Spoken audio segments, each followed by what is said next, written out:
পাঁচমিশালি সবজি রাখবো, তার জন্য আমি দেখুন সব সবজি কেটে নিয়েছি।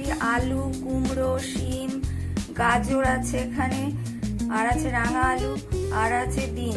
এগুলো সব কেটে নিয়েছি। এগুলো দিয়ে আমি পাঁচমিশালি সবজি রাখবো। এখানে কড়াইতে আমার তেল গরম হয়ে গেছে, আমি 5 ফোড়ন দিয়ে দিলাম।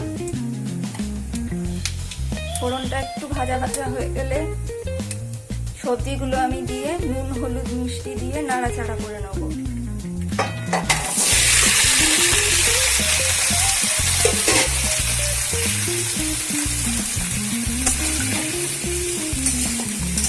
সবজি সব দেওয়া হয়ে গেল। এবার নুন, হলুদ, মিষ্টি দিয়ে নাড়াচাড়া করে এটা ঢেকে ঢেকে রান্না করব। দেখুন বন্ধুরা, আমার পাঁচমিশালি তরকারি রান্নাটা হয়ে গেছে। আপনাদের আমি তখন বলতে ভুলে গেছি, এর মধ্যে আমি একটু টমেটো দিয়েছি আর জিরের গুঁড়ো দিয়েছি, দিয়ে এটাকে নাড়াচাড়া করে সামান্য জল দিয়ে ঢাকা চাপা দিয়ে রান্না করে নিয়েছি। এই রান্নাটা আমার হয়ে গেছে, আমি গ্যাস বন্ধ করে দিলাম। এইবার আমি রান্নাটাকে নামিয়ে নেব পাত্রে।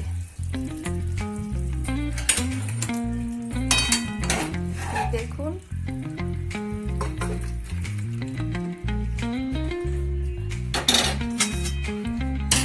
এই আমি রান্নাটাকে নামিয়ে নিয়েছি। এই হচ্ছে আমার পাঁচমিশালি তরকারি।